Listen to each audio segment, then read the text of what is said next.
1 second. I'll share the screen with you. PDF pages.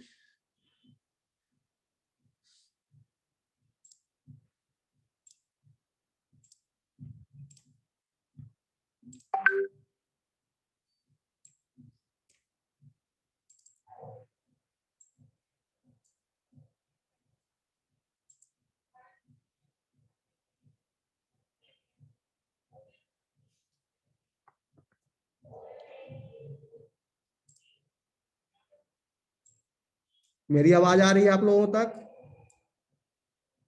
Yes, Yes, sir. sir. Yes, sir.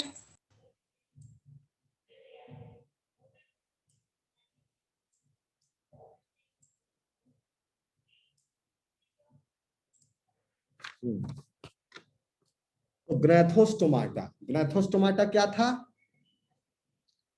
ग्रैथोस्टोमाटा is a super class of sub phylum vertebrata. Okay, and the gnathostomatas were bearing the jaws. Okay, और जो Yes, sir. इसके पहले वाले जो vertebrata थे without jaw, वो क्या था? उसका नाम एग्नाथा. Agnatha. एग्नाथा, एग्नाथा किस Yes, टाइप का एग्नाथा हम लोग पढ़े थे? याद है किसी को? एनीबडी? Cyclostomata. हाँ, ओके. एग्नाथा जो हम लोग Cephalus पढ़े थे, pterodomorphy. हाँ Pterospiedomorphy. हाँ, नहीं तो एरोस्पीडोमॉर्फी एंड सिफेलस पिटीडोमॉर्फी, दोनों में अंतर ध्यान रखना ही. वो सिफेलस Yes, sir. नहीं है, उसमें पीटो जुड़ा हुआ है, पीटो पिटाई करने वाला पीटो. Pterodomorphy. Yes, sir. सिफेलस पिटीडोमॉर्फी, पिटीडो, पीटो नहीं, पिटीडो. ओके, पिटीडोमॉर्फी Yes, sir. एंड टेरेस्पीडोमॉर्फी दोनों एक्सटिंक्ट हो गया. चलो ठीक है. आपको हम दिखा देते हैं फिगर उसका. देखो ये है आपका है टेरेस्पिस. टेरेस्पिस क्या हो गया? टेरेस्पीडोमॉर्फी. ये टेरेस्पीडोमॉर्फी था. एक चीज आप लोग नोट करिएगा यहाँ पर, एक्सोस्केलेटन इसका, ये अभी इवोल्यूशन में आपको समझने में मदद मिलेगी. कहने का मतलब हुआ कि जब वर्टिब्रेटा का इवोल्यूशन आगे बढ़ा तो पहला लिनिएज तो हो गया without jaw, and the second lineage जो हो गया वो विथ जॉ. तो दोनों सुपर क्लास में, विथ जॉ वाले क्लास एंड विदाउट जॉ वाले क्लास, यानी एग्नाथा ग्नाथोस्टोमाटा दोनों क्लास में एक्सोस्केलेटन का डेवलपमेंट हुआ. ठीक है, दोनों क्लास में कुछ लिनिएज जो है एक्सोस्केलेटन को अपना बेसिस बनाया टू सपोर्ट देयर बॉडी, और कुछ क्लास जो है एंडोस्केलेटन को अपना सपोर्ट ऑफ द बॉडी का आधार बनाया, जो एंडोस्केलेटन बाद में कार्टिलेजिनस और बोनी हुआ. तो एग्नाथा में भी एंड ग्नैथोस्टोमाटा में भी. लेकिन एग्नाथा क्लास में एक्सोस्केलेटन स्टेज पर ही वो सारे स्पीसीज जो थे या क्लास जो थे वो कुछ टाइम के बाद, वो कुछ टाइम के लिए सरवाइव किए, मतलब सरवाइव नहीं करना बोलेंगे उसको, थ्राइव करना बोलेंगे. थ्राइव किया for a certain period of time and then they became extinct. यानी ये जो लिनिएज था जिसमें एक्सोस्केलेटन को यूज कर रहा था lineage to support their body, वो सक्सेसफुल नहीं हुआ उतना. इसलिए ये वाला लिनिएज एग्नाथा में भी और ग्नैथोस्टोमाटा में भी, ये दोनों लिनिएज एक्सटिंक्ट हो गए. तो एग्नाथा में ये लिनिएज जब एक्सटिंक्ट हो गया, एक्सोस्केलेटन वाला, यानी आर्मर्ड बॉडी, बॉडी के ऊपर मिनरलाइज्ड और कैल्शियम रिच स्पिक्यूल्स होता है, हार्ड, और प्लेट लाइक स्ट्रक्चर होता है. ये प्लेट लाइक स्ट्रक्चर है, तो ये कवच जैसा हो गया, और ऊपर में बोनी स्पिक्यूल टाइप का. ये फिन नहीं है, दीज आर स्पिक्यूल्स। फिन होता तो ये फिश कहलाता, ये फिश नहीं है। ये क्या है? ये लोअर वर्टिब्रेट है, जॉलेस लोअर वर्टिब्रेट है, जो एक्सटिंक्ट हो गया। ठीक है, तो एक्सटिंक्ट क्यों हो गया? क्योंकि ये वाला ज्यादा सक्सेसफुल, क्योंकि डार्विन साहब कह गए survival of the fittest. Survive कौन करेगा? जो फिट होगा। सो द चेंजिंग एनवायरनमेंट जो उसमें हो रहा था, इसीलिए हम आपको एक क्लास लेना चाहते हैं जिसमें जियोलॉजिकल टाइम स्केल आपको हम समझा दें, ताकि आप, क्योंकि इसका बार बार जिक्र आएगा, डिफरेंट डिफरेंट पीरियड। ठीक है ना? कौन कौन सा पीरियड होता है? पहले तो एरा होता है, ब्रॉडली क्लासिफाइड। जियोलॉजिकल शॉर्ट में बता देते हैं, ब्रॉडली क्लासिफाइड है जो कि एरा कहलाता है। एरा को फिर फर्दर पीरियड में डिवाइड करते हैं। तो 5 सॉरी, एरा एक्चुअली 4 है, नहीं 3 है, और 3 के पहले 2 जो है वो टाइम है पूरा, यानी आर्कियोजोइक टाइम और प्रोटेरोजोइक टाइम। क्योंकि इस टाइम को एरा और पीरियड या इपोक सब में डिवाइड नहीं किया गया, ये पूरा टाइम है, बहुत ही लंबा लंबा टाइम है। यानी आर्कियोजोइक टाइम है जो उत्पत्ति से लेकर के, यानी 4.6 बिलियन ईयर से लेकर के 2.5 बिलियन ईयर्स तक है। मतलब समझ लो ये 2 बिलियन ईयर का टाइम जो है वो आर्कियोजोइक टाइम है। और इस 2 बिलियन ईयर पहले के टाइम का कोई फॉसिल हमें नहीं मिलता है। जो भी फॉसिल हमें मिला है जिस भी ऑर्गेनिज्म का, वो 2 बिलियन ईयर्स के बाद का है। तो यह टाइम जो है वो आर्कियोजोइक टाइम कहलाता है, यानी 4.6 बिलियन ईयर्स से लेकर के 2.5 बिलियन ईयर्स तक, 2.1 बिलियन ईयर्स का टाइम अकेला, यानी जब से पृथ्वी हुआ है अभी तक का आधा समय, आधा टाइम जो है, तब से लेकर के आज तक का आधा टाइम, लगभग आधा टाइम जो है वो आर्कियोजोइक टाइम है। और फिर आता है उसके बाद प्रोटेरोजोइक टाइम, जो कि 2.5 बिलियन ईयर्स से लेकर के 570 मिलियन ईयर्स तक है, यानी 0.57 मिलियन ईयर्स तक प्रोटेरोजोइक टाइम। तो ये बड़ा बड़ा 2 टाइम है, यानी 2-2 बिलियन ईयर्स का। ये दूसरा टाइम भी जो है प्रोटेरोजोइक टाइम, ये भी 2 बिलियन ईयर्स का है, क्योंकि 2.5 से स्टार्ट होता है और 0.5 पर खत्म होता है ये टाइम। 2.5 बिलियन से लेके 0.5 बिलियन तक, मतलब अभी से सब ये कह रहे हैं। ठीक है, तो 2 बिलियन का ये टाइम है। तो समझ लो ये 4 बिलियन का टाइम आपका 4.6 बिलियन ईयर्स पहले पृथ्वी आया था। तो ये 4 बिलियन ईयर टाइम जो है, ये 2 बड़ा बड़ा फेज है। अब उसके बाद जो है 0.5 से लेकर के 1 सेकेंड 0.5 से लेके मोटा मोटी 0.22 तक आपका टाइम है। टाइम नहीं कहलाता है, यहां से फिर हम इसको एरा में पढ़ते हैं। यह एरा है, and this era is Paleozoic era, and Paleozoic era is then further subdivided into Cambrian period, Ordovician period, Silurian period, Devonian period, Carboniferous period and Permian period. इसके बाद आता है परमियन पीरियड के खत्म होने के बाद पेलियोजोइक एरा खत्म हो जाता है, यानी परमियन पीरियड एंड हो जाता है 0.22 मिलियन ईयर्स पहले। उसके बाद मीसोजोइक एरा शुरू होता है 0.22 से लेकर के 0.13 बिलियन ईयर्स तक। अब इसको पॉइंट बोल रहे हैं तो समझ, अब इसको कन्वर्ट कर देते हैं मिलियन ईयर्स में। तो ये हो जाता है Mesozoic era start 225 million year से लेकर के 136 मिलियन ईयर तक। और इस पूरे टाइम को, यानी ये लगभग हो गया आपका कितना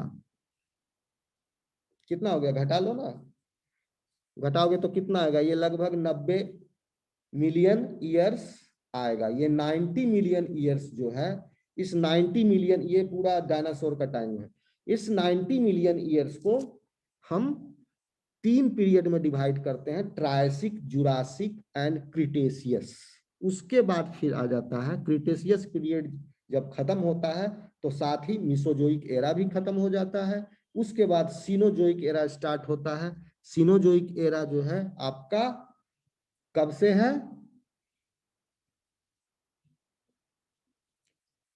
65 मिलियन ईयर से लेकर के अभी तक।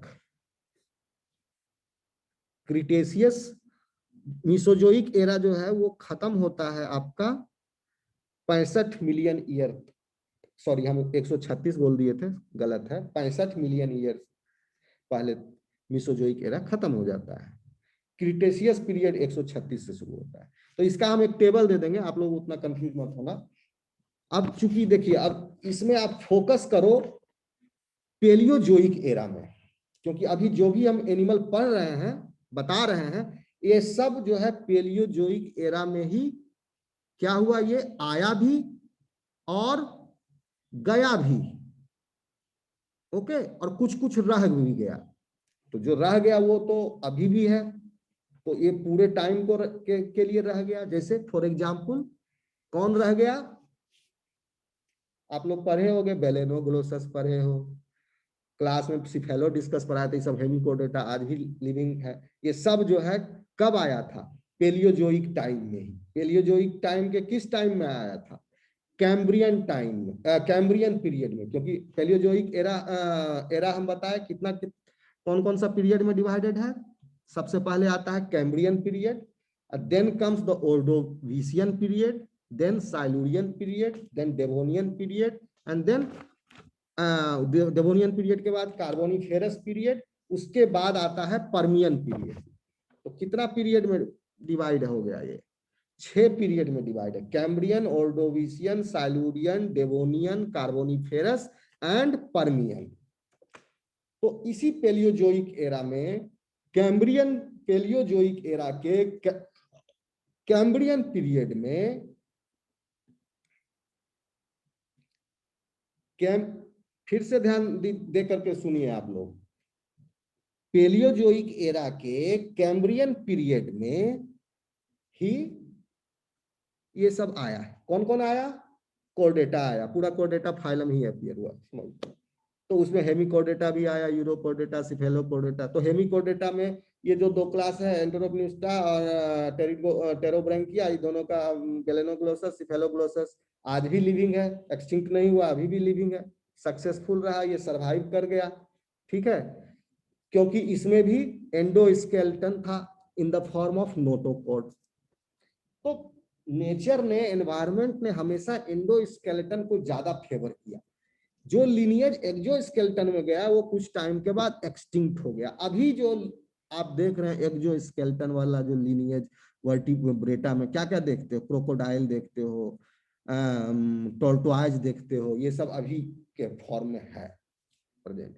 हो सकता है ये सब भी आगे चल के एक्सटिंक्ट हो जाएगा, ठीक हो जाएगा, लेकिन अभी नहीं हुआ है। लेकिन इसके पहले जो आए थे वर्टिब्रेटा, लोअर वर्टिब्रेटास में जो एक्सोस्केलेटन वाले जो एनिमल्स आए थे, वो सब एक्सटिंक्ट हो गए, लेकिन एंडोस्केलेटन वाला रह गया। तो कौन कौन एंडोस्केलेटन है वाला जो रह गया, वो जैसे हेमिकोर्डेटा में एंडोस्केलेटन था, कैसा एंडोस्केलेटन था, नोटोकॉर्ड था, रह गया। यूरोकोर्डेटा है, इसमें भी एंडोस्केलेटन था, कैसा एंडोस्केलेटन था, नोटोकॉर्ड था, रह गया। ओके, क्या क्या एग्जाम्पल था, हर्डमीनिया, पायरोसोमा, आइक्लोपुरा, ये सब अभी भी लिविंग है, रह गया, एक्सटिंक्ट नहीं हुआ। सिफेलोकोर्डेटा, उसमें लैंसिलेट, ब्रांकियोस्टोमाटा, उसमें भी नोटोकॉर्ड जैसा ही था। ठीक है, तो वो भी नोटोकॉर्ड जैसा नहीं, नोटोकॉर्ड ही था, वो भी रह गया। अब आया वर्टिब्रेटा। वर्टिब्रेटा में जब जॉलेस और एंड विथ जॉ दोनों लिनियज अलग अलग हुआ, तो जॉलेस वाला में जो एक्सोस्केलेटन अपीयर हुआ, जो क्लास आया, जैसे टेरास्पिडोमॉर्फी एंड सिफेलोस्पिटिडोमॉर्फी, ये दोनों एक्सटिंक्ट हो गया एक्सोस्केलेटन। एक्सटिंक्ट हो गया। साइक्लोस्टोमाटा, इसमें एंडोस्केलेटन था, नोटोकॉर्ड, तो ये एक्सटिंक्ट नहीं हुआ। जैसे लैम्प्रेज और हैगफिशेस आप भी देखते हो। तो ये जो है टेरेस्पिस, ये है टेरेस्पिडोमॉर्फी। इसमें क्या था, प्लेट भी था, ऊपर में प्लेट भी था, और बोनी स्पिक्यूल्स नहीं कह सकते हैं, बोनी स्पिक्यूल टर्म बाद में यूज करेंगे हम। बोनी स्पिक्यूल जैसा था, बोनी नहीं कहेंगे, ये calcium rich and mineralised hard spicules थे। ठीक है, उसके बाद अब देखेंगे हम लोग एग्नाथा में आगे कि ओके, एग्नाथा तो देख लिए, एग्नाथा तो हम पढ़ा दिए थे। तो अब इतना हम इसलिए बताए, एक जो स्केलेटन वाला जो है वो एक्सटिंक्ट हो जाता है। अब वो हम देखेंगे ग्नेथोस्टोमाटा में भी कैसे कौन कौन एक्सटिंक्ट हुआ है, एक जो स्केलेटन। ग्नेथोस्टोमाटा में क्या हुआ कि जबड़ा भी था, जबड़ा आ गया, जबड़ा के साथ साथ एक जो स्केलेटन भी आ गया। खतरनाक खतरनाक एनिमल्स वो सब उस समय। मतलब आप देखो अभी, अब ओके, तो पहले हम लोग देखेंगे कि कैसे जो जॉ है वो आया, अपीयर हुआ। एक हाइपोथेसिस दिया गया कि गिल स्लिट्स के बीच में एक बोनी रॉड लाइक स्ट्रक्चर डेवलप हुआ। स्केलेटल रॉड, बोनी नहीं है, skeletal rod. The skeleton of the jaws and their supports may have evolved from two pairs of skeletal rods. Two pairs, एक पेयर यहां, एक पेयर यहां। एरो दिख रहा है मेरा? Yes, sir.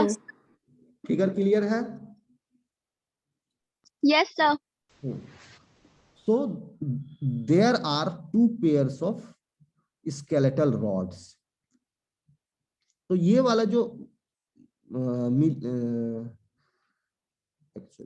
ठीक है, एंड देन इसमें जो स्केलेटल रॉड के जो एंटीरियर में गिल स्लिट्स है, दे भी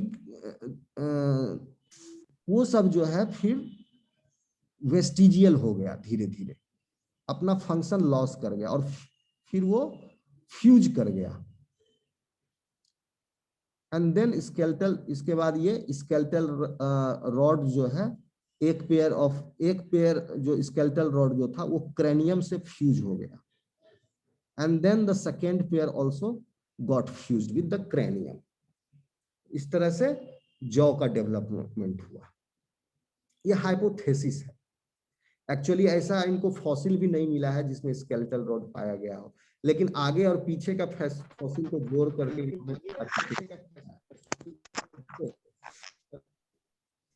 located between gill slits near the mouth. According to this hypothesis, pairs of rods anterior to those that form the jaws were either lost or incorporated into the cranial organ. इसका mic on है?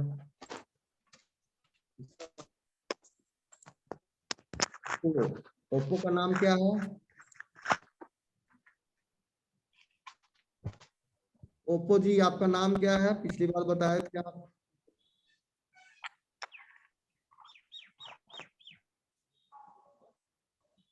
Oppo A12।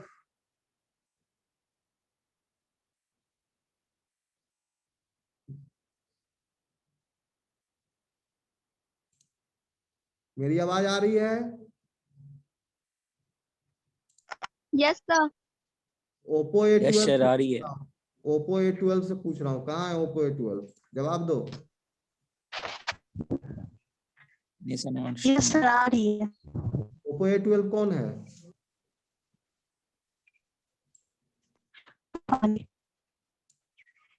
मैं बाहर कर दूंगा, बोल ही नहीं रहा है।